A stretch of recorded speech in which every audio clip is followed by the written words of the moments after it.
Today on CityCast DC, Maryland lawmakers are kicking off a new session, and they've got big issues to tackle, thanks to Supreme Court rulings on abortion rights and gun control.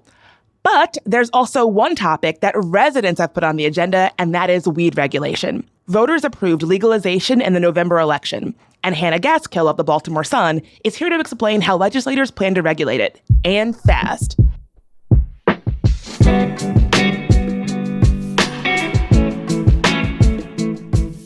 It's Wednesday, January 11th, 2023.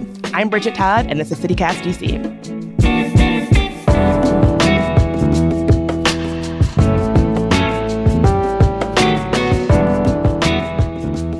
One of the big issues facing Maryland lawmakers this session is weed since Question 4 passed. That was where voters decided to legalize weed for anybody older than 21. But of course, these things can't just happen overnight. And I'm here with Hannah Gaskill of the Baltimore Sun to get into all the issues. Hannah, thank you so much for being here. Thanks for having me back. I really appreciate it.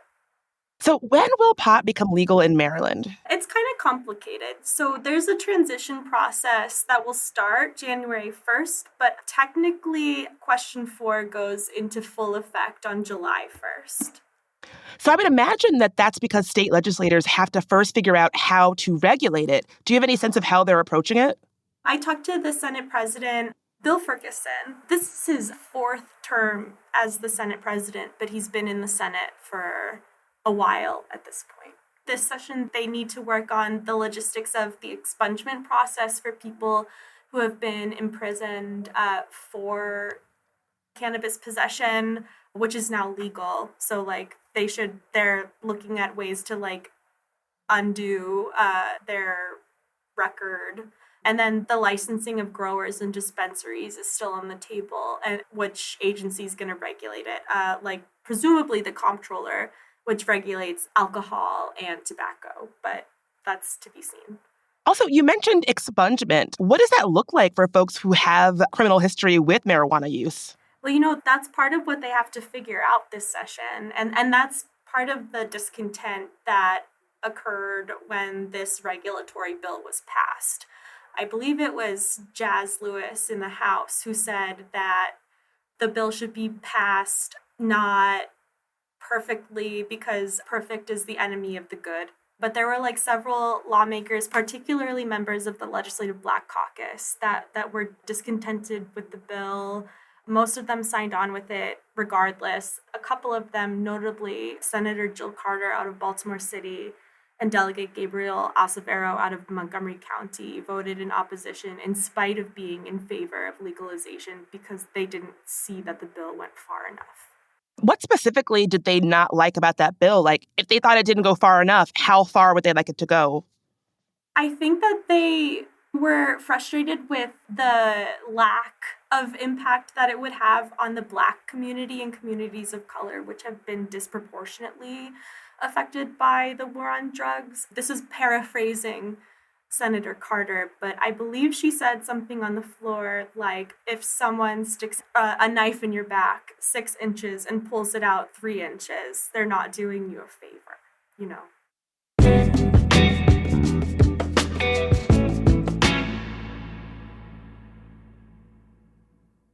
All right, so this is all pretty complicated, a lot of regulations and all of that. Let's just cut to the chase. Is this a contentious issue with voters in Maryland? 67.2% of Marylanders who voted on November 8th voted in favor of legalization.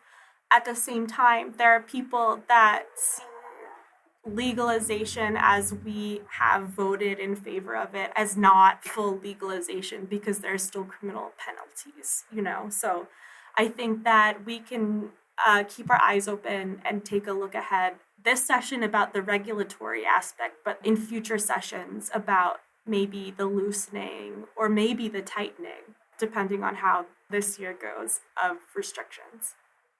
I know that one of the phrases that we hear a lot in conversations about marijuana legislation is personal use. What exactly is personal use in Maryland? So according to this new law that Maryland voters passed, up to 1.5 ounces of cannabis is considered personal use.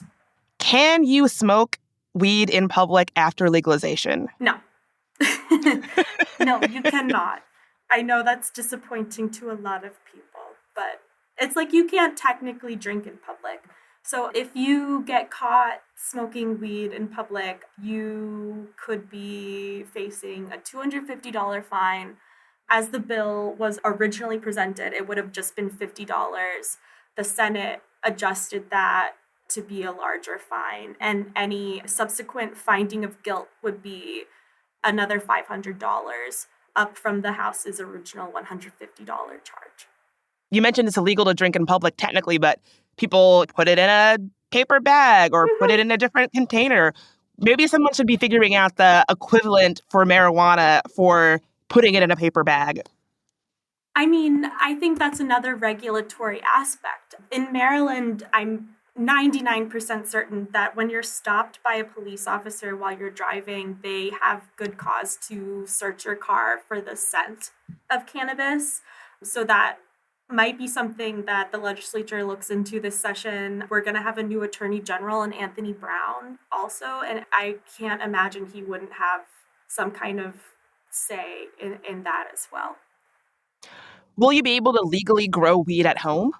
You can grow 2 plants in your home starting July 1st. So according to Capitol News Service, 15,000 people in Maryland were arrested for cannabis-related charges between 2018 and 2020. That is a non-trivial amount of people.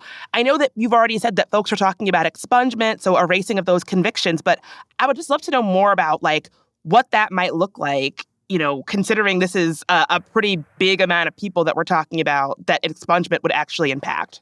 Ahead of the passage of Question 4 by voters, or even the filing of the bill that would have introduced Question 4, I watched the cannabis legalization work group that the House held, and there were a lot of questions about what that could look like, because a lot of the time, when you're arrested, charges are just piled upon you to get you for whatever they can, So there have been a lot of questions. Not only that, but Maryland only started the digital record process not that long ago. So a lot of these are paper records, people who were arrested for this in the 80s, the 90s, etc. I think that they still have to figure out that. And I think that's how part of the reason why this didn't get settled last session. Hannah, thank you so much for being here. I can't wait to have you back. Of course, I'm happy to join you anytime. Thank you so much for having me.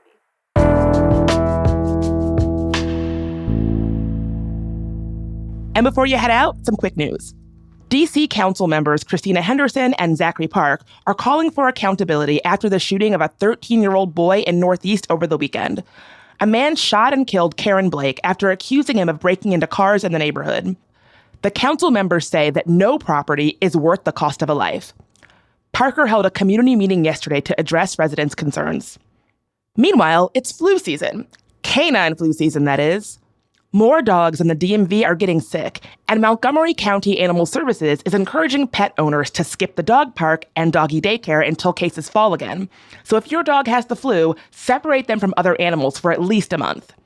Also, DC is phasing out its program that houses homeless and medically vulnerable residents in hotel rooms. The program was launched in April 2020 to protect people at high risk for COVID. But now, no new residents will be enrolled, and the 532 residents currently in the program will be encouraged to find other long-term housing over the course of the year. They'll receive case management services to help with that. And lastly, more than 800 Arlington Public School students will get a chance to practice with the one, the only, Alex Ovechkin of the Capitals on Friday. It's a way to celebrate Ovechkin becoming the second best goal scorer in NHL history. In addition to skating with the captain, the kids will also get t-shirts marking the milestone and a chance to take pictures with him.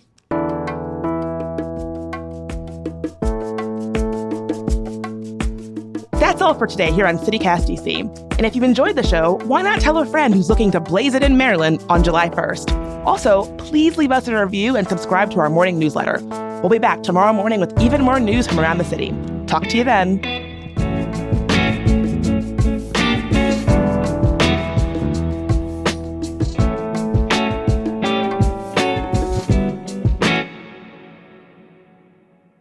Today, we're literally moving out of our newsroom. This is the last day I'm allowed to be here.